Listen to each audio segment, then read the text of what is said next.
Welcome to the Medicine Buddha practice. My name is Thenphel Lhundrub, and I use he, they pronouns.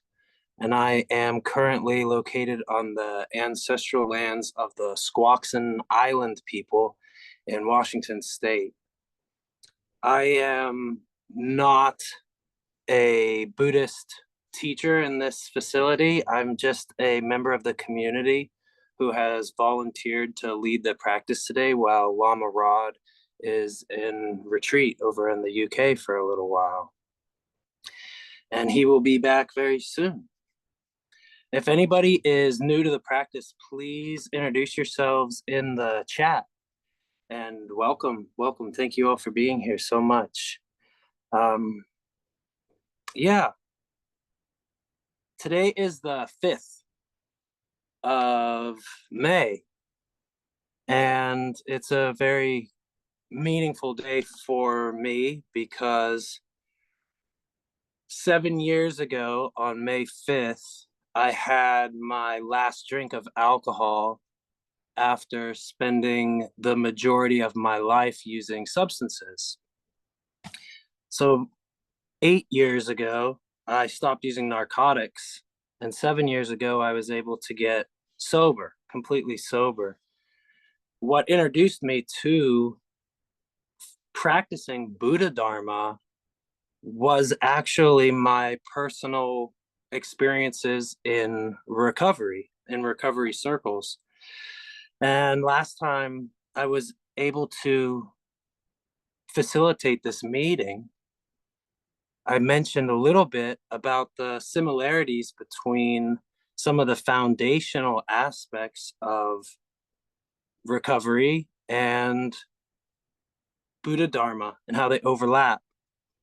One of the foundational aspects of recovery is that there's 3 angles to a triangle of recovery, and those angles are recovery, unity, and service. And to recover from something means, by definition, to return to your natural state. Our natural state is the Buddha nature. So we see that recovery and Buddha overlap. And that the Dharma teaches us that all things are united. Nothing actually exists independently from everything else. So we see that recovery and unity overlap with Buddha and Dharma. And then the last aspect is service. And the last of the 3 jewels is Sangha. So to be of service to the Sangha created this undeniable overlap from my experience, where I was able to recognize that the Buddha, the Dharma, and the Sangha was my recovery, unity, and service. And I was able to take refuge in the 3 jewels with Garchen Rinpoche. And through that, I was able to begin to live a much more meaningful and life of service to other people and myself, all beings without exception. It's a real huge honor to be here today with all of you. When I saw that May 5th was open for community-led practice, I was really excited because it's just such a meaningful part of my life to be able to come here and practice with y'all on Mondays, because I'm usually very exhausted from working at a low barrier homeless shelter, long hours on the weekends. I'm a manager there. And it's been a real doozy of a weekend. We had a memorial for a member of our community who was a giant amongst the harm reduction community. And we also had a very difficult overdose reversal last night. So this weekend and all weekends in a low barrier homeless shelter are a wonderful mixing pot of ingredients that I get to bring to Medicine Buddha every Monday and process with all of you. And I really, really love you all for it. So thank you all for being here and helping me live a much healthier life and process all of the harm and suffering that I get to experience on a weekly basis. One thing that I wanted to reiterate also is that the Buddha is really the truth of our hearts. So the Buddha really lives in our heart, and the Dharma is the truth. It is the truth. So to speak truth, to speak what unites us, and not to speak what divides us, is to speak Dharma, speak truth. And Sangha is really, all of us are like mirrors of each other, right? We're reflections of each other. So if we move through our body, from our heart to our throat to our head, we are moving from the Buddha into the Dharma and then into the Sangha, which is a really lovely way that I incorporated using the Medicine Buddha mantra in my personal practice. It's also the same thing with recovery. We're recovering our hearts from all of the harm and all of the pain and all of these systems of oppression that we have no choice but to participate in, and have a deep impact on every aspect of our character. We're recovering from that. And we are trying to speak this language that unites the people so that we can all get free, every single one of us.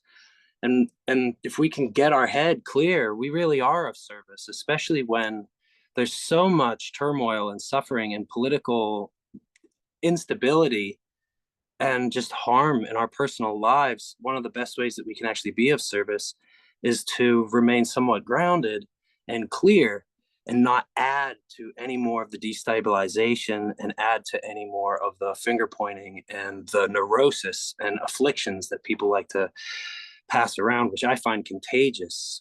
So that's one of the ways that I like to be of service, is to just try to my best to speak Dharma and recover the truth of my heart, get in touch with the Buddha. One of the things I wanted to talk about too was that the first step of recovery processes is acceptance. It's just that we came to accept that we were powerless over things, and that our lives were unmanageable. And there's this link between acceptance and nonviolence that is undeniable from my experience. The deeper we accept things, the deeper we accept absolutely everything, the more we're releasing all of our attachments by simply accepting them. And this actually takes the foundational aspect in yoga of ahimsa, or nonviolence, and we can actually really apply it into our internal experience simply by practicing acceptance. And one of the things that unmanageable means is that we feel our suffering physically, mentally, and spiritually.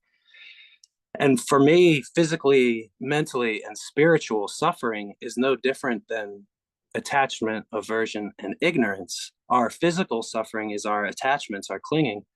Our mental suffering is our resentments, our blame, and our spiritual suffering is our ignorance. So when we talk about the three poisons of attachment, ignorance, and aversion that turn the wheel of samsara, or the cycles of suffering and self-grasping, we're actually talking about the same thing that a lot of people talk about when they say the word unmanageable within recovery circles. So I didn't really see a difference between the first step of recovery and just recognizing that I actually was powerless over my own thoughts and emotions, and that my relationship to samsara is completely unmanageable. I don't have what it takes to liberate myself through free will out of these harmful patterns. And then the second step, which was that we came to believe that a power greater than ourselves could restore us to sanity. Einstein defined sanity as doing the same thing over and over again, but expecting different results. And that actually ties into samsara also. Insanity and samsara are very similar by Einstein's definition here. And I was instructed to find this power greater than self. I would need to separate the infinite from the finite until I recognized the infinite inside of things. And I did that just by looking at everything until I could use my mind's eye to allow myself to get to like a molecular level and recognize the infinite energy inside of all atoms. So much energy that if you split them, it creates a horrible, horrible force that has been used as one of the most vicious and violent weapons throughout time, the atom bomb. That's how much energy, infinite energy, is actually inside of everything in the universe. So once you can recognize that infinite inside of all these finite forms, and you come to believe that it could potentially restore you to sanity, you're able to move to the third step where you surrender your will and your life to that power that is greater than yourself. And for me, that was like, I'm powerless over my own head, but there's this truth, the infinite truth, that potentially can get me out of my own way if I can just surrender my heart to that infinite truth. And that really, really showed forth when I was studying yoga, the yamas and niyamas, with the niyamas, tapas, like that, just coming to believe that I was powerless over my own thoughts and emotions was tapas. I had to keep reminding myself that with austerity every day, that I am powerless over my relationship with samsara. I am powerless over my relationship with suffering and self-grasping, because it's just such a huge part of my identity and everything that I think I know. And then that second step, separating the infinite from the finite, it really had to do a lot with the niyama of swatyaya, which was actually going on a deep internal journey until you find the Buddha nature within yourself, the infinite within yourself.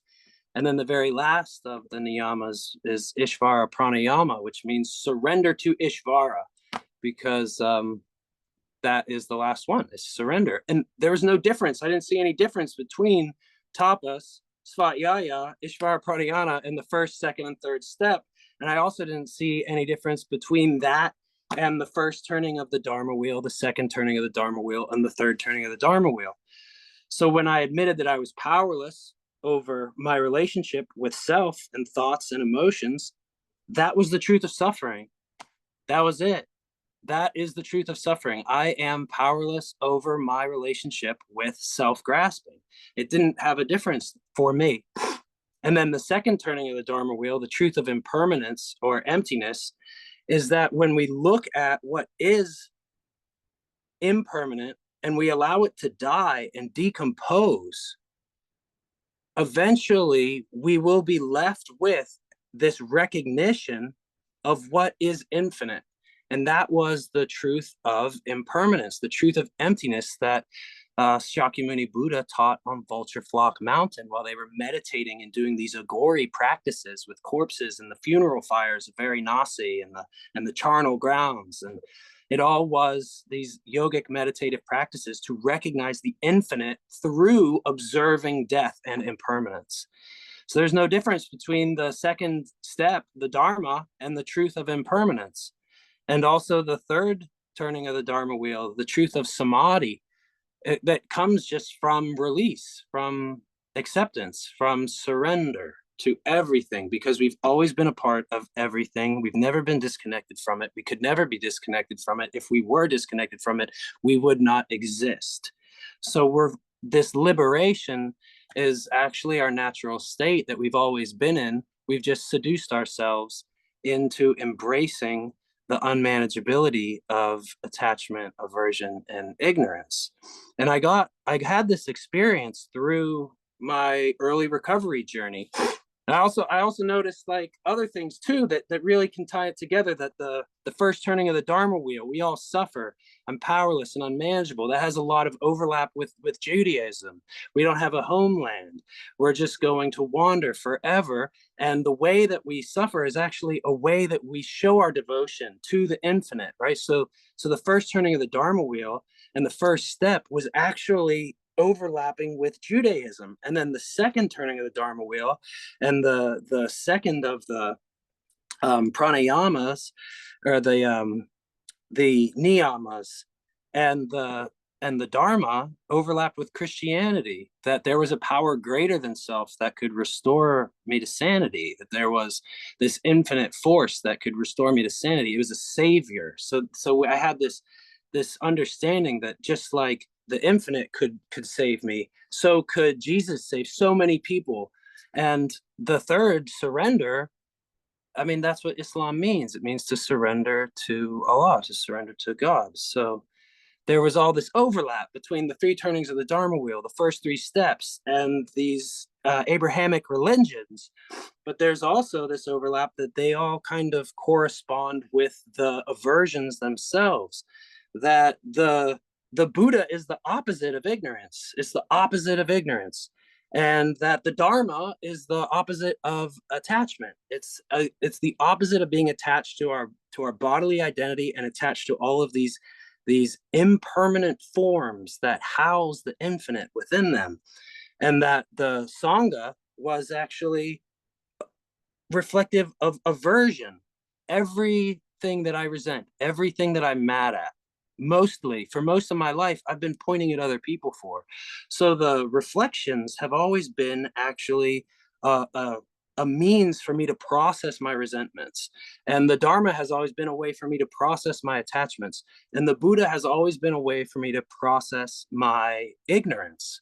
And we can do that through the heart practices of transforming our relationship with aversion and blaming others into loving kindness, which transforms our experience mentally into mere like wisdom. And we can transform our attachments into compassion for all beings.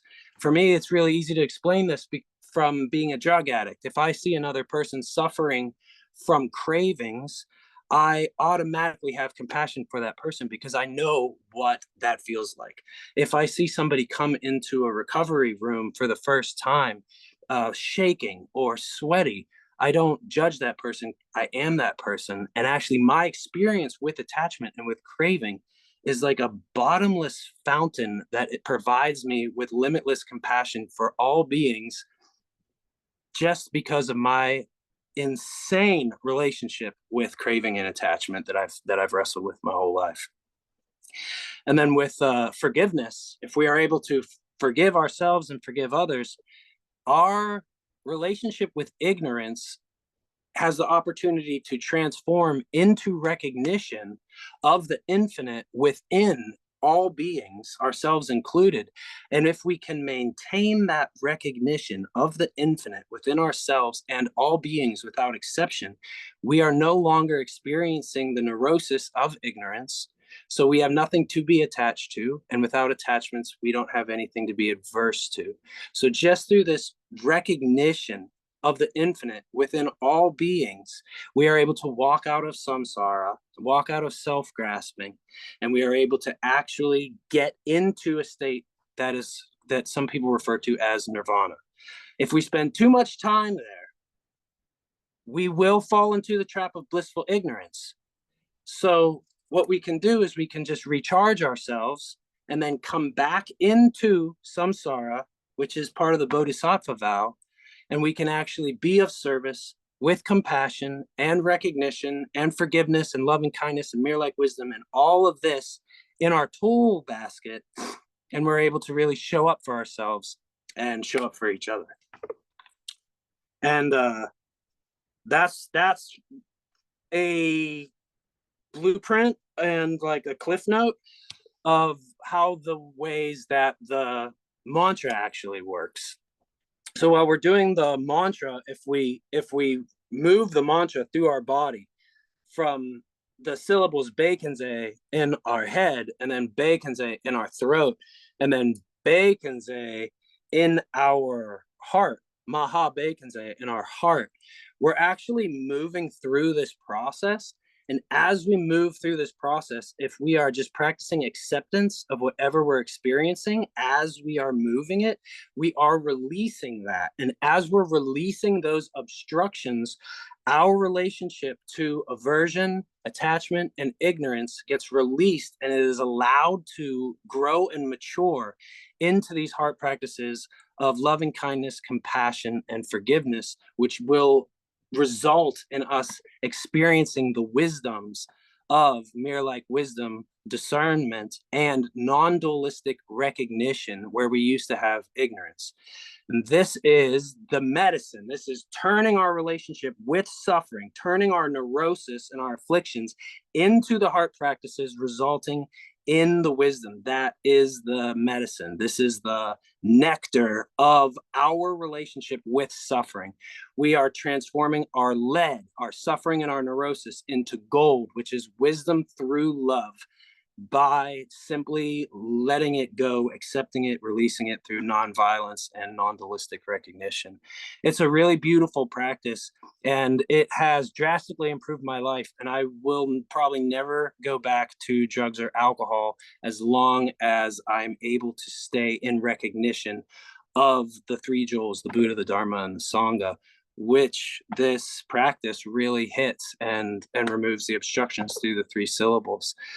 So yeah, that is part of the way that I practice this, and it is my favorite part. My favorite part of medicine Buddha is that it allows me to recognize the infinite in all beings without exception, and it allows me to actually walk out of samsara and recharge in a state of non-attachment and non-dualistic recognition, so that I can actually show up for people.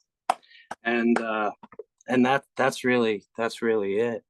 I would like to encourage everyone who wants to add a prayer to our prayer document to please do so, because we will eventually be reading prayers out loud for everyone who participates. And I'd like to encourage you all to zoom out and try to think of a much broader picture for the prayers to the best of your ability. I'd like to just encourage that for everybody. That is my talk. I am just really happy to be here with all of y'all, and I'm just gonna get into the practice now with everybody. I'm gonna just roll the mantra, and before we roll the mantra, there is a opening mantra that we do that Lama Rod owns. It's an original Lama Rod Owens original talk, or an original mantra that invites the medicine Buddha to come into our practice.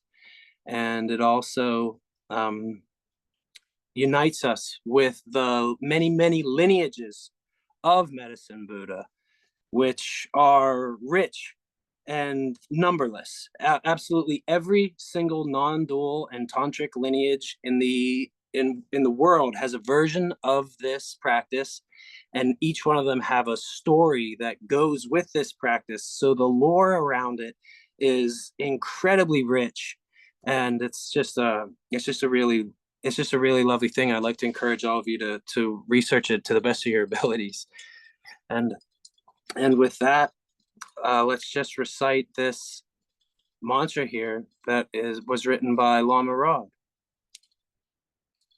Om Menle Sangye Kino Soha. Om Menle Sangye Kino Soha. Om Menle Sangye Kino Soha.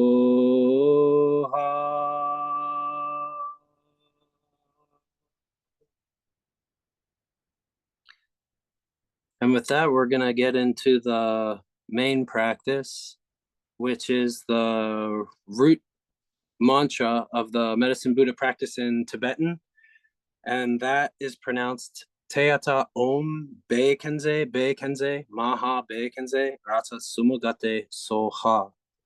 And with that, we will just begin the recitations of rolling the mantra. I like to first do this for myself, to remove the obstructions for myself personally, and then I kind of let it unfold as I zoom out from my experience with self into the bigger picture. And I'd like to facilitate that with all of us today. So when we start rolling the mantra, just move it syllable, Bekenze, from your head, Bekenze into your throat, Bekenze into your heart center, and then and then back up, Bekenze from your heart, Bekenze into your throat, Maha Bekenze into your head, and vice versa. Just keep moving it back and up. I think it's really important to start with yourself, because if we don't actually fill ourselves up, we don't have anything to share. So, with that being said, let's start rolling the mantra. O te aka om bekanze, bekanze, maha bekanze, rasa sumugate soha. Te ata om bekanze, bekanze, ma bekanze, rasa sumugate soha. Te ata om bekanze, bekanze, ma bekanze, rasa somugate soha. Te ata om bekanze, bekanze, ma bekanze, rasa somugate soha. Te ata om bekanze, bekanze, ma bekanze, ratsa somagate soha. Te ata om bekanze, bekanze, ma bekanze, rasa sumagate soha. Te ata om bekanze, bekanze, ma bekanze, ratsa sumudgate soha. Now I'd like to encourage you all to bring to mind a person in your life whom has been helpful, as somebody whom you respect, and somebody whom you might even love, someone who you recognize that their relationship with suffering and the three poisons has caused suffering in their life. And one of the ways that we can support them is by bringing them to mind as we roll the mantra together. We can release what we're holding on to and experiencing in our head and in our throat and in our heart for them and as them. So each time we roll the mantra, just keep in mind that person as you move through your body with the syllables. Te ata om bekanze, bekanze, ma bekanze, rasa sumudgate soha. Te ata om bekanze, bekanze, ma bekanze, rasa sumudgate soha. Te ata om bekanze, bekanze, ma bekanze, rasa sumudgate soha. Te ata om bekanze, bekanze, ma bekanze, rasa sumut gate soha.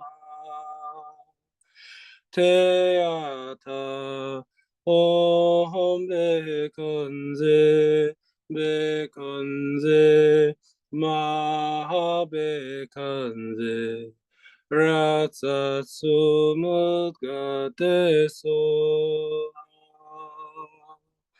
Teata Om Bekanze Bekanze Mahabekanze Rasa Sumut Gate Soha.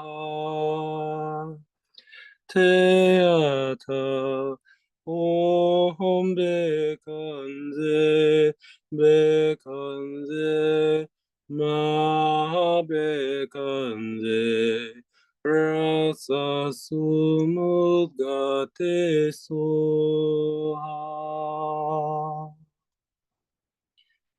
And at this time, I would like to encourage you all to bring to mind somebody whom you might find difficult, whose behavior is unskillful and causes maybe some aversion.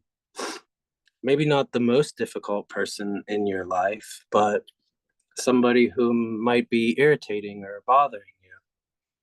And please just recognize that just as we all have a relationship with suffering, so too does this harmful person or irritating person have a relationship with suffering. And that is, in fact, the root of their problematic behavior and our own problematic behavior. So, with this difficult person in mind, let's continue with the practice.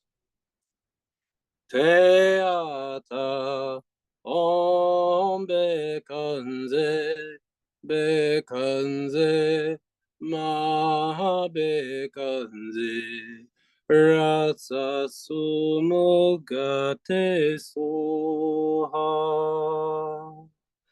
Teata Om Bekanze Bekanze Mahabekanze Rasa Sumut Gate Soha.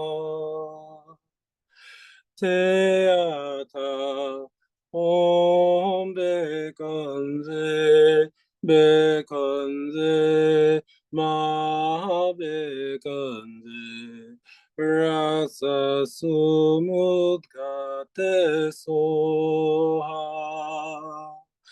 Teata Om Bekanze Bekanze Mahabekanze Rasa Sumut Gate Soha.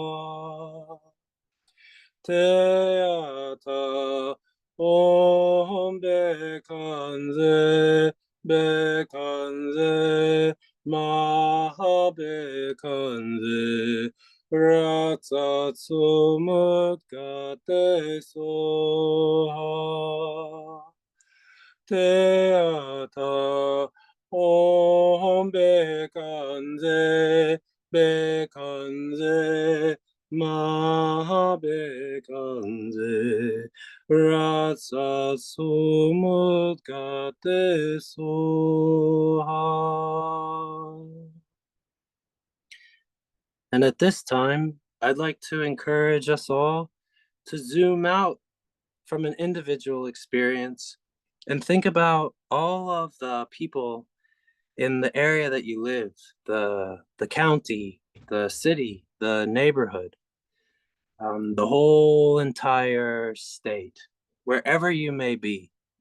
Think about how all beings, especially human beings, we all behave the way we do based off of our relationship with suffering. And just as we have this desire to be free, so do all other beings have a desire to be free from suffering. So, with our entire geographic area in mind, let's continue the practice. Teata Om Bekanze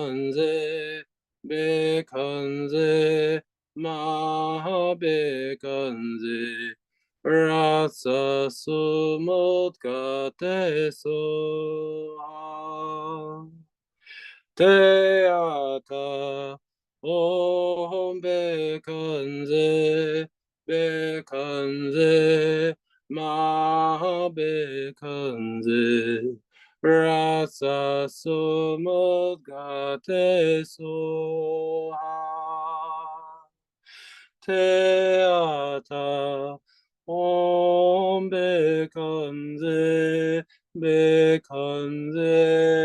ma bekanze rasa sumut gate soha teata om bekanze ma bekanze rasa sumut gate soha teata om bekanze ma bekanze rasa sumut gate soha. Now, at this time, I would like to encourage us all to zoom out from our current geographic location and think about the entire world at large and how absolutely all beings without exception, plant, animal, human, we all have a desire to be free from suffering and to get our needs met.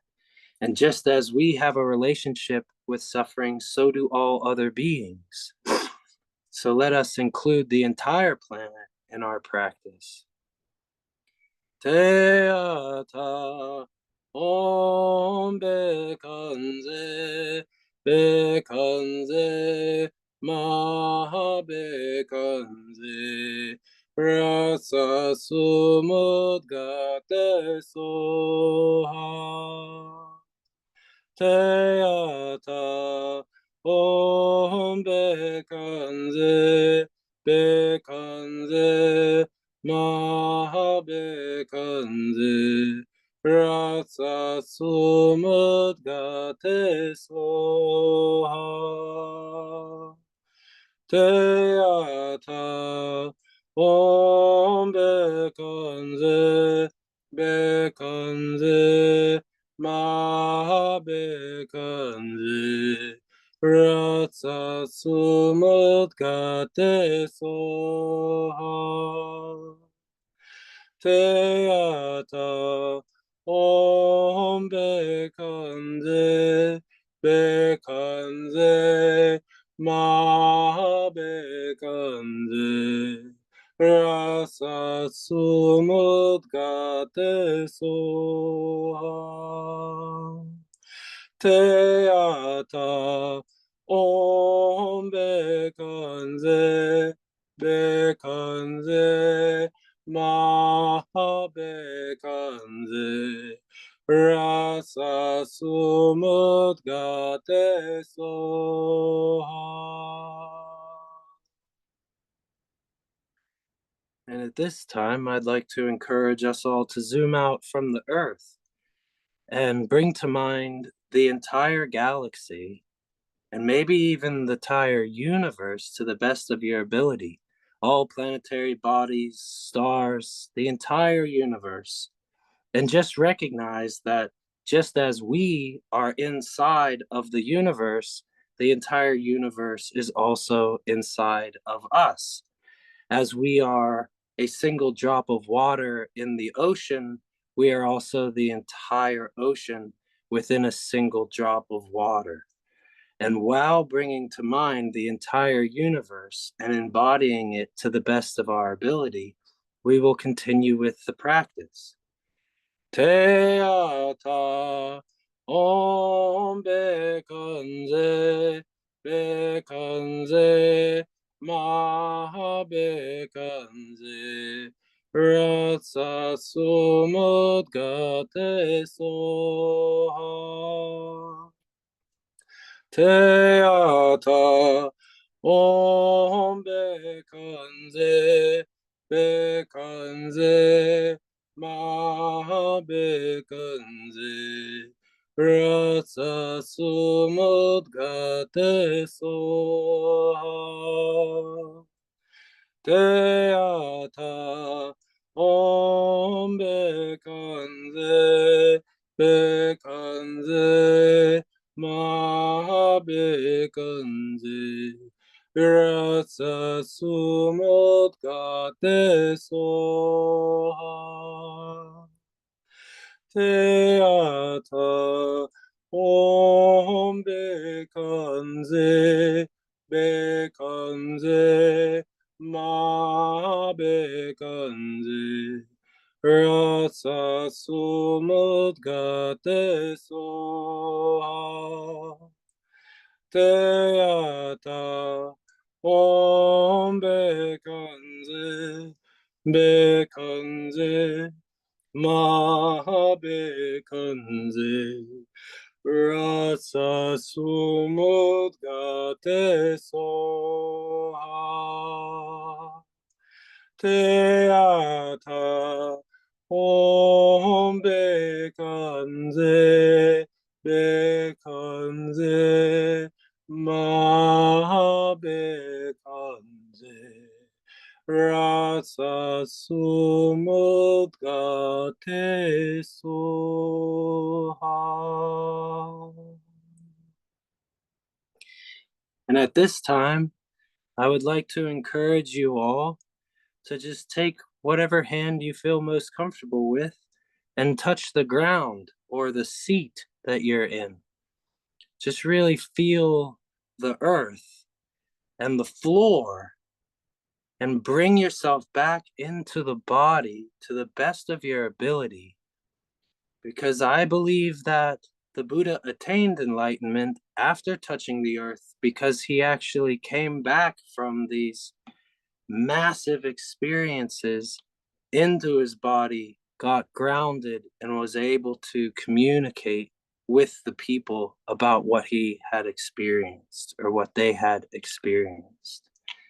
Please touch the ground or the chair, your seat. Really get in touch with your body. And we'll just recite a few more of those mantras before we get into the prayers.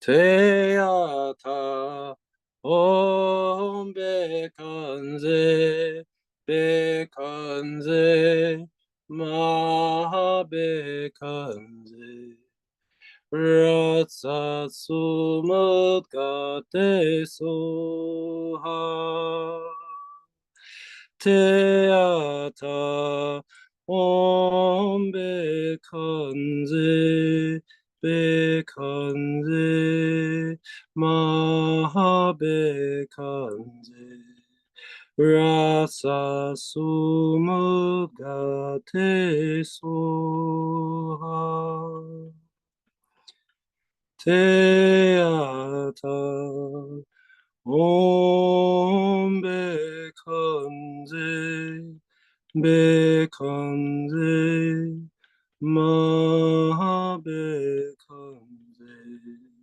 Ratsa Sumut Gate Soha.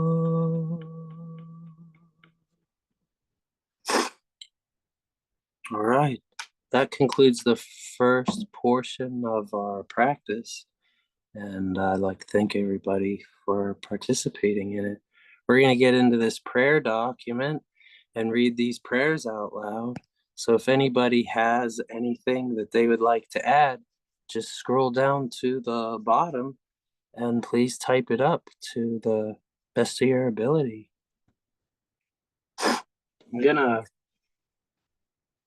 I'm gonna light a little bit of this medicine Buddha incense that I usually burn when I'm making my cat and dog food because that's what I usually burn it for. But it's good for all kinds of purposes, none of which are specific to feeding dogs and cats. I just like to try and transform their food into medicine to the best of my ability. And with that, I'm going to get into this prayer document.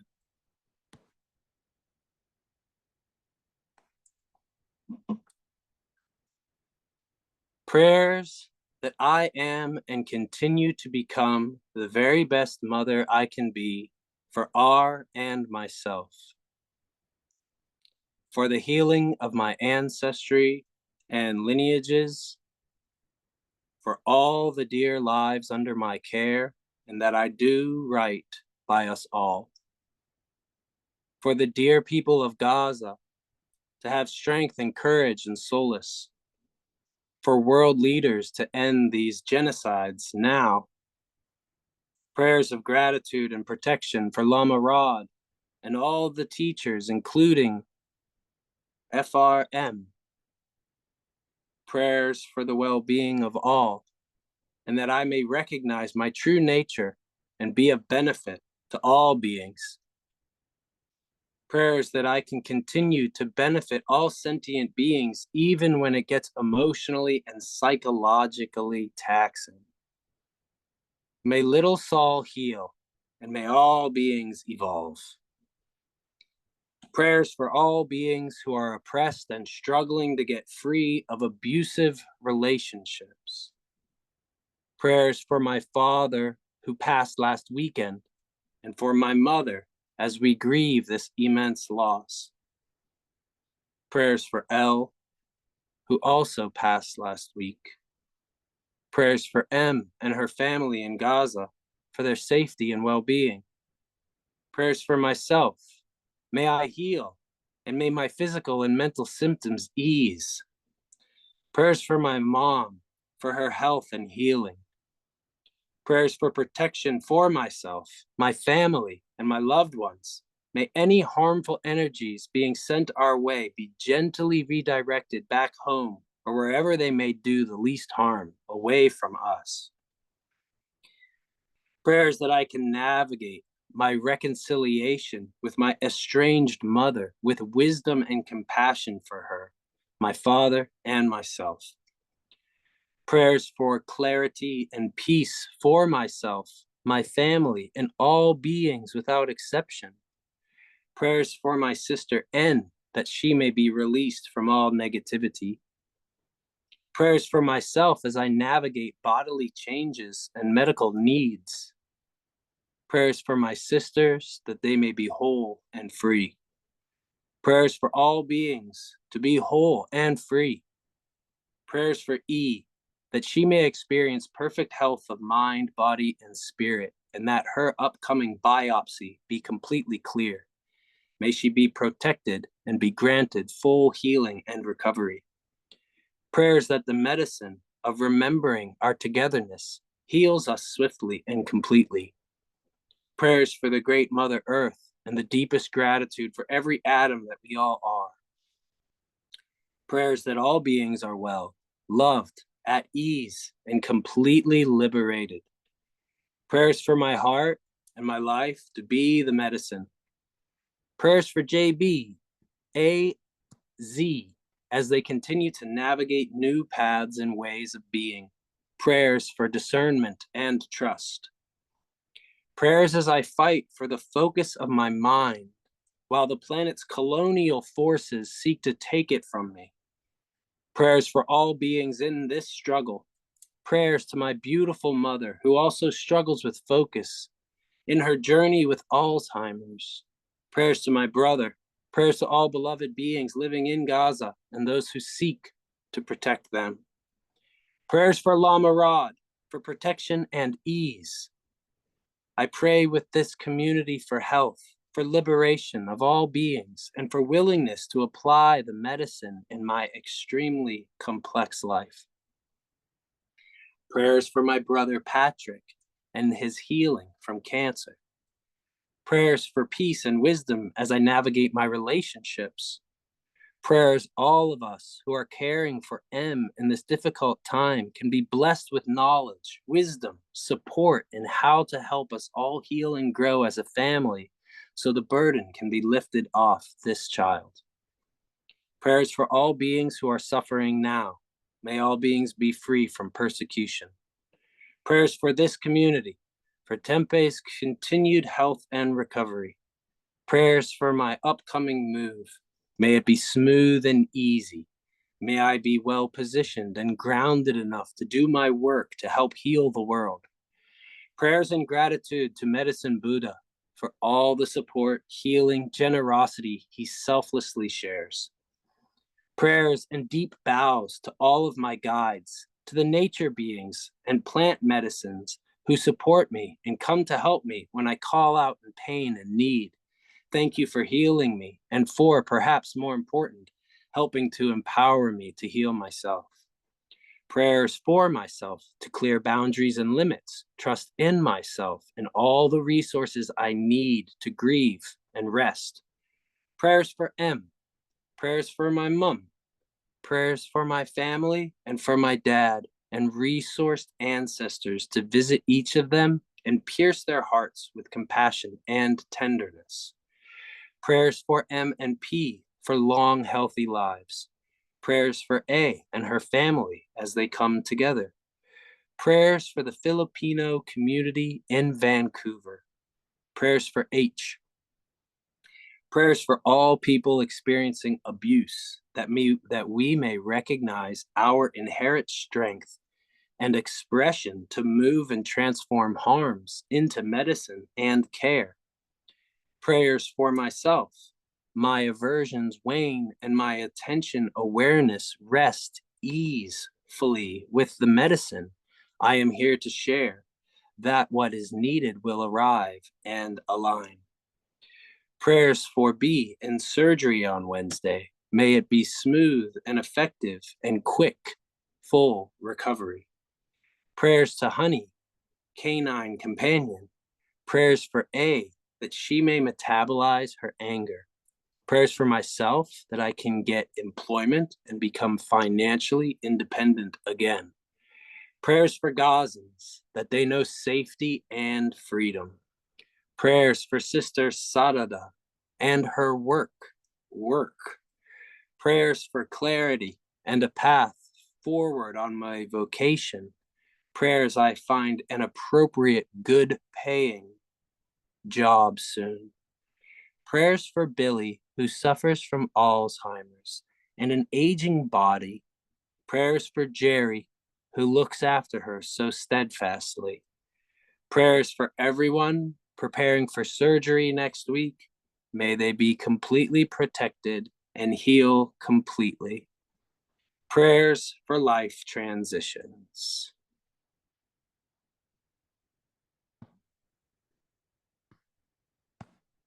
Thank you, everybody. I think that's all of them. Oh, here's one at the bottom. Prayers for Billy, who suffers from Alzheimer's. Prayers for Jerry, who cares for her so steadfastly. I think that might be a repeat, but let's pray for it twice. With that being said, let's roll the mantra a few more times and keep in mind all of these prayers and just hold everything to the best of your ability and accept everything that inhibits us to do so, so that it might be released and it can return to its natural state, which is the Buddha nature. Te ata om bekanze, bekanze, maha bekanze, ratsatso mudgate soha. Te ata om bekanze, bekanze, maha bekanze, ratsatsu mudgate soha. Te ata om bekanze, bekanze, maha bekanze, ratsatsu mudgate soha. Te ata 옴 백간세 백간세 마 백간세 백간세 라사 소못 가테 소하 테아타 옴 백간세 백간세 마 백간세 백간세 라사 소못 가테 소하 테아타 옴 백간세 백간세 마 백간세 라사 소못 가테 소하 테아타 옴 백간세 백간세 마 백간세 라사 소못 가테 소하 테아타 옴 백간세 백간세 마 백간세 라사 소못 가테 소하 테아타 옴 백간세 백간세 마 백간세 라사 소못 가테 소하 테아타 옴 백간세 백간세 마 백간세 라사 소못 가테 소하 테아타 옴 백간세 백간세 마 백간세 라사 소못 가테 소하 테아타 옴 백간세 백간세 마 백간세 라사 소못 가테 소하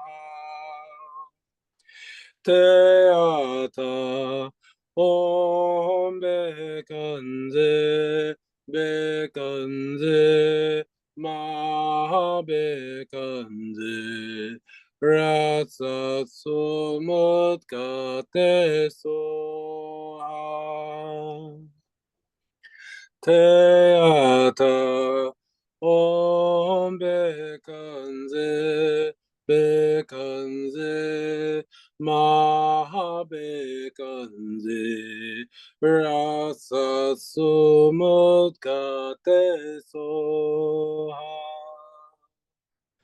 테아타 옴 백간세 백간세 마 백간세 라사 소못 가테 소하 테아타 옴 백간세 백간세 마 백간세 라사 소못 가테 소하 테아타 옴 백간세 백간세 마 백간세 라사 소못 가테 소하 테아타 옴 백간세 백간세 마 habe kanze rasa sumut kate so.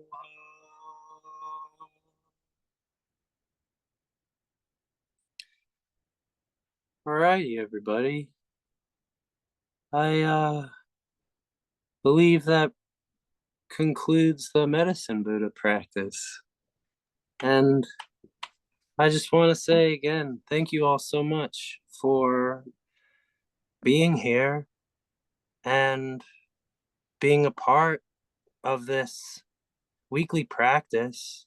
I rejoice in you all, and it's a real honor to be a part of this Sangha and this community. I'd like to thank you all for letting me be of service, and I'd like to dedicate the merit of these exercises to the benefit and liberation of all beings without exception. Om Swaha. And with that, I'm gonna take a little break from talking here. Thanks, everybody.